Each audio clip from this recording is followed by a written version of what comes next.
வழியில எங்க விழுந்துட்டாரா? இத்தனை வாட்டி கூப்பிடுறோம், காது கேட்காத மாதிரி இருக்காரு. சூர்யா! சாய் கூப்பிட்டீங்களா? சாரியா போச்சு போங்க. எத்தனை வாட்டி சூர்யா சூர்யான்னு கத்துறேன்? என்னங்க ஆச்சு? கனவு கண்டிட்டு வரீங்களா இல்ல தூங்கிட்டீங்களா? அது ஒண்ணும் இல்லைங்க, அது வேற திங்கிங்ல இருந்தேனா, அதான் நீங்க கூப்பிட்டது கேட்கல. என்னாச்சு உங்களுக்கு? நான் அங்கேயே கேட்டேன், நீங்க சரியா ரெஸ்பான்ஸ் பண்ணல. ஓகே, சொல்ல விருப்பம் இல்ல போலன்னு விட்டுட்டேன். இப்பயும் அதே மாதிரி இருக்கீங்களே. ஒன்னா யார்கிட்டயாவது ஷேர் பண்ணிட்டு ஃப்ரீயா இருங்க. அப்படி இல்லையா நடப்பதெல்லாம் நன்மைக்கேன்னு நினைச்சுக்கிட்டு ஜாலியா இருங்க.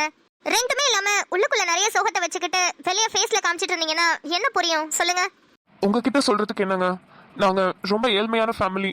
நான், அம்மா, அப்பா, என் தங்கச்சின்னு 4 பேர் ஒரு சின்ன குடிசைக்குள்ள தான் வாழ்ந்துட்டு இருந்தோம். அப்போ திடீர்னு அம்மாவுக்கு உடம்பு சரியில்லாம போயிடுச்சு. டிபி வந்துருச்சு. நான் அப்பதான் 12th படிச்சுட்டு இருந்தேன். என் தங்கச்சி 10th படிச்சுட்டு இருந்தா. நாங்க 2 பேருமே பப்ளிக் எக்ஸாம் எழுத போன அன்னைக்கு எங்க அம்மா இறந்துட்டாங்க. அச்சச்சோ, சூர்யா.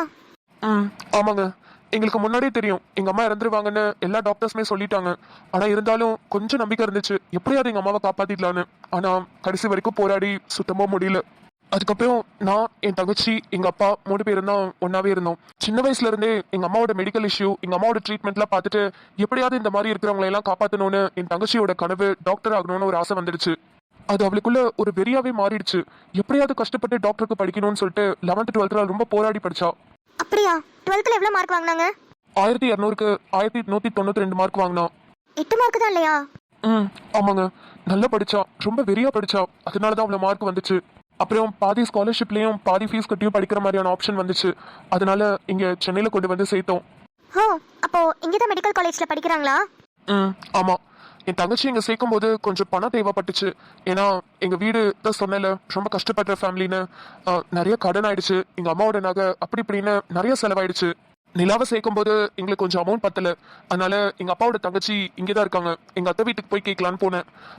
எங்க மாமா வந்து எங்க பெரிய டிஎஸ்பி, அவர் வீட்டுக்கு தான் போயிருந்தேன். அப்ப அவங்க பையன் என்னை ரொம்ப அசிங்கப்படுத்தி அனுப்பிட்டாரு. ஏங்க? பட்டிக்காடெல்லாம் டாக்டர் ஆகணும்னு ஆசைப்படக்கூடாது, 12வது முடிச்சோடனே வேற அவனுக்காவது கல்யாணம் பண்ணி கொடுத்துரு, எதுக்கு டாக்டருக்குலாம் படிக்க வைக்கிற, அப்படி இப்படின்னு என் அத்தை பையன் ரொம்ப அசிங்கமா பேசினோம். என்னால அது காது கொடுத்து கூட கேட்க முடியல. அதனால காசு பண்ண எதுவும் வேணான்னு சொல்லிட்டு வந்துட்டேன். மனுஷங்களாம் இப்படிலாம் கூட வாங்க இருக்காங்க? ஆமாங்க, இங்க இப்படிதான் நிறைய பேர் இருக்காங்க. அவங்களுக்கு மத்தியில யாருன்னே தெரியாத எனக்கு 2500 ரூபாய் கொடுத்து உதவி பண்ணிருக்கீங்க. அதுதான் எனக்கு பெரிய ஆச்சரியமா இருக்கு. அடடா, என்னங்க நீங்க மறுபடியும் அதுக்கே வந்து நிக்கிறீங்க? 2500 ரூபாய் ஹெல்ப் பண்ண இது ஒரு விஷயமா? சரி, இப்போ என்ன ப்ராப்ளம்? அவரு உங்களை அப்படி பேசினதான் உங்களுக்கு பிரச்சனையா? இல்லங்க, அது கூட எனக்கு பிரச்சனை இல்லை. ஆனா இப்ப எல்லாமே டோட்டலா தலைகீழா மாறிடுச்சு. ஏன், என்னாச்சு? எங்க அப்பாக்கு ஹார்ட் அட்டாக்னு சொன்னல, அவருக்கு ஆல்ரெடி குட்டி குட்டி மைனர் அட்டாக்ஸ்லாம் நிறைய வந்திருக்காமா. அதனால அவர்கிட்ட அதிர்ச்சியான விஷயங்கள்லாம் சொல்லக்கூடாதுன்னு சொல்லியிருக்காங்க. அதே மாதிரி சின்ன சின்னதா அவர் ஆசைப்பட்ட விஷயங்கள்லாம் நிறைவேற்றிட்டே வரணும், அப்பதான் அவருக்கு மனசுக்கு சந்தோஷமா இருக்கும்னு டாக்டர் சொன்னாரு. ஆனா அவர் கேட்ட விஷயம் ரொம்ப பெருசா இருக்கு. அதை மறுக்கவும் முடியாம, அதை நிறைவேற்றவும் முடியாம நடுவுல போராடிக்கிட்டு இருக்கேன். அப்படியா? அப்படியே உங்க அப்பா கேட்டாரு? எந்த பையன் என் தங்கச்சியை பார்த்து பட்டிக்காடெல்லாம் டாக்டருக்கு படிக்குதுன்னு சொல்லி அசிங்கப்படுத்தினானோ அதே பையனை என் தங்கச்சி நிலாக்கு கல்யாணம் பண்ணி வைக்கணும்னு எங்க அப்பா ஆசைப்படுறாரு. நிலாமா, போற வழியில மார்க்கெட்ல நிப்பாட்டுறேன், அப்பாக்கு கொஞ்சம் ஃப்ரூட்ஸ்லாம் வாங்கிட்டு போலாம். அம்மா, வயிறு வலிக்குது. நிலா, நிலா என்னாச்சு? நிலா, என்னடா மாச்சு? வயிறு வலிக்குது மாமா, என்னால நடக்கவே முடியல. வயிறு வலிக்குதா? காலையில சாப்பிட்டது எதுவும் ஒத்துக்கலையா? இல்ல மாமா, அதெல்லாம் ஒண்ணும் இல்ல. இது வேற. இது வேறனா? எனக்கு ஒன்றும் புரியல. அதான் மாமா, எப்படி சொல்றதுன்னு தெரியல. எங்களுக்கு மாசம் மாசம் வரும்ல, அதான். மாசம்? ஏய் லூசு, பீரியட்ஸ் பெயினா? ஆமா மாமா, அதேதான். டேட்டு கரெக்டா தான் வந்திருக்கு. பீரியட்ஸ் ஆயிட்ட மாமா. இத சொல்றதுக்கு இவ்வளவு தயங்குற? அதுவும் இந்த காலத்துல.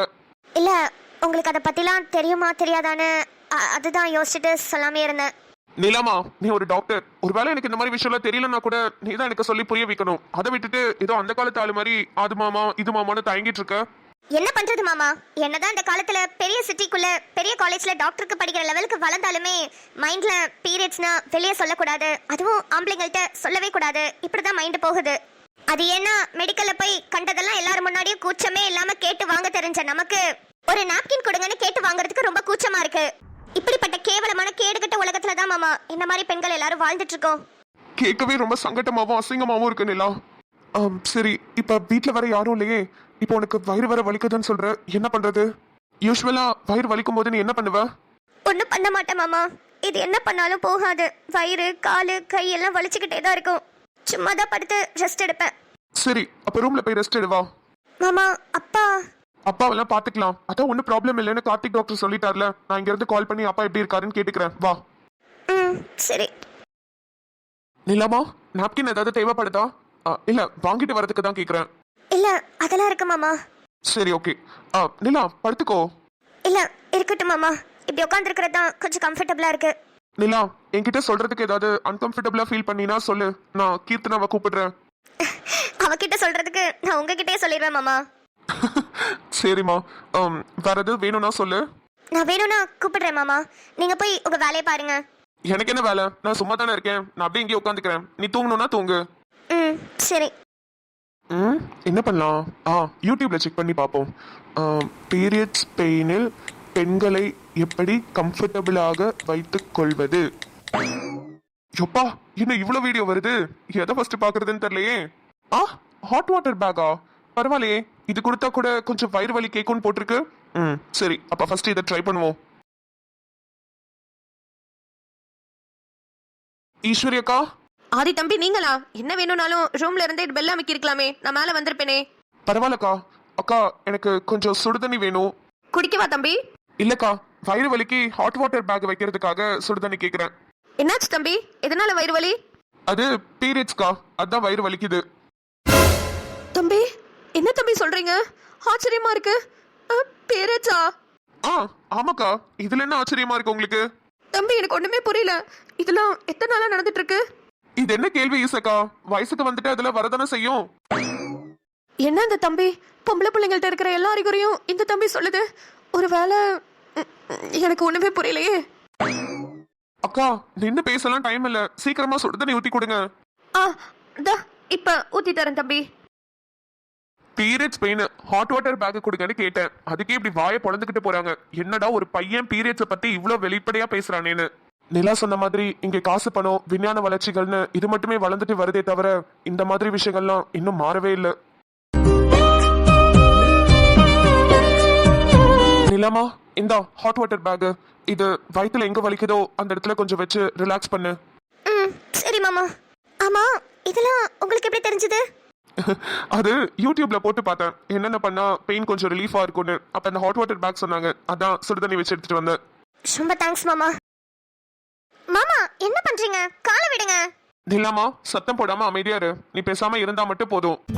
உன்னை எதிர்பார்த்துதான் என் இதயம் வாழ்ந்ததோ, தன்னை அறியாமலே உன்னை அது சேர்ந்ததோ, இல்லை நீதம் என்று வாடி நின்ற போதிலே முத்துமணி தேரில் என்னை ஏற்றி வந்த வள்ளலே. நிலா, இப்ப கொஞ்சம் பெயின். ஏன் அழுகுற? என்னாச்சு? ஒன்னும் இல்ல மாமா. சொல்லு நிலாமா, என்னாச்சு? ரொம்ப வயிறு வலிக்குதா? ஹாஸ்பிட்டல் போலாமா? இல்ல கார்த்திக் டாக்டரை வீட்டுக்கு வர சொல்லிட்டா? அதெல்லாம் ஒன்றும் இல்லை மாமா. வயிறு வலி, கால் வலி, கை வலின்னு எல்லாமே சரியாயிடுச்சு. நீங்க பண்றத பார்க்கும்போது எங்க அம்மாவை பார்க்குற மாதிரியே இருக்கு. நான் சின்ன வயசுலயே ஏஜ் அட்டன் பண்ணிட்டேன். அப்போ எங்க அம்மா இப்படிதான் என் பக்கத்துலயே உட்காந்து எனக்கு என்னென்ன வேணும்னு பார்த்து பார்த்து பண்ணுவாங்க. கை கால் அமுக்கி விடுவாங்க. நீங்க கொடுத்தீங்களே சுடு தண்ணி, அதெல்லாமே கொடுப்பாங்க. அதான் உங்களை பார்க்கும்போது செத்து போன எங்க அம்மாவை பார்க்குற மாதிரியே இருக்கு. நிலா, அழாதம்மா. ஒரு வார்த்தையில் என்னை உருவாக்கினாய். உன் உறவென்பது யுக யுகங்களை கடந்தது தானே. என்ன சூர்யா சொல்றீங்க? அந்த பையன் இவ்வளவு பேசியிருக்கான்னு சொல்றீங்க? அதுக்கப்புறமா உங்க அப்பா இப்படி ஆசைப்பட்டிருக்காரு? இல்லங்க, அவன் பேசும்போது நான் மட்டும் தான் அந்த இடத்துல இருந்தேன். அவன் உட்கார்ந்து இருந்த விதம், அவன் பேசின வார்த்தை, பேசும்போது அவன் மூஞ்சில இருந்த ரியாக்ஷன், எதையுமே நான் மறக்கல. எல்லாமே அப்படியே என் கண்ணுக்குள்ளேயே நிக்குது. அதனால எனக்கு ரொம்ப ஆதங்கமா இருக்கு. எங்க அப்பாலாம் அதை பார்க்கல. நானும் எங்க அப்பா கிட்ட பெருசா சொல்லிக்கல. அதனால அவருக்கு அதை பத்தி தெரியல. என்னங்க, கம்பெனி வந்துருச்சு. அப்படியே ஸ்டாப் பண்ணுங்க. சரிங்க. எதுங்க உங்க கம்பெனி? அப்படியே ஸ்ட்ரைட்டா போய் ரைட் கட் பண்ணணுங்க.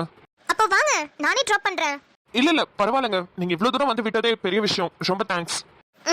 சரி. அப்புறம் உங்க தங்கச்சி விஷயத்துல நீங்க என்ன டிசைட் பண்ணிருக்கீங்க? என்ன பண்றதுன்னு ஒண்ணுமே புரியலங்க. நான் நிலா கிட்டயும் பேசி பார்த்துட்டேன். நிலா என்ன சொன்னானா, அப்பாவோட அந்த சுச்சுவேஷன்ல அப்பாவை மறுத்து நான் எதுவுமே பண்ண முடியாது. அப்பாவோட விருப்பப்படியே நான் ஆதியை கல்யாணம் பண்ணிக்கிறேன்னு சொல்லிட்டா. கல்யாணத்துக்கு அப்புறம் ஆனா நான் கண்டிப்பா படிப்பேன்னு சொல்லியிருக்கா. அப்பா கிட்ட பேசி பாத்தீங்களா? அப்பா கிட்டயும் அத்தை கிட்டயும் பேசி பார்த்துட்டேங்க. அப்பாவும் அத்தையும் என்ன சொல்றாங்கன்னா, ஆதி முன்ன மாதிரி இல்ல, அவன் ரொம்ப மாறிட்டான், நீ வேணா அவன் கிட்ட பேசி பாருன்னு இதே தான் சொல்லி என்ன சமாதானப்படுத்துறாங்களே தவிர எங்க சைடுல இருக்க நியாயத்தவே கேட்க மாட்டாங்க. அப்பனா நான் ஒண்ணு சொல்றேன், கேக்குறீங்களா? சொல்லுங்க. நீங்க ஒரு வாட்டி ஏன் உங்க அத்தை பையன் ஆதித்யா கிட்ட பேசி பார்க்க கூடாது? அவன்கிட்டயா? ஏங்க இதுக்கு முன்னாடி நான் வந்துட்டு அசிங்கப்பட்டதெல்லாம் பத்தாதா, புதுசா வர மறுபடியும் நான் அசிங்கப்படணுமா? என்னங்க, ஒரு விஷயம் நல்லா புரிஞ்சுக்கோங்க.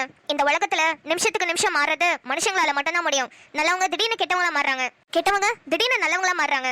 யாரையுமே ப்ரெடிக்ட் பண்ண முடியாதுங்க. அதனாலதான் சொல்றேன், மேபி உங்க அப்பா சொன்ன மாதிரி ஆதித்யா இப்போ மாறி இருக்கலாம்ல. நீங்க ஒரே ஒரு வாட்டி பேசி பார்க்கலாமே.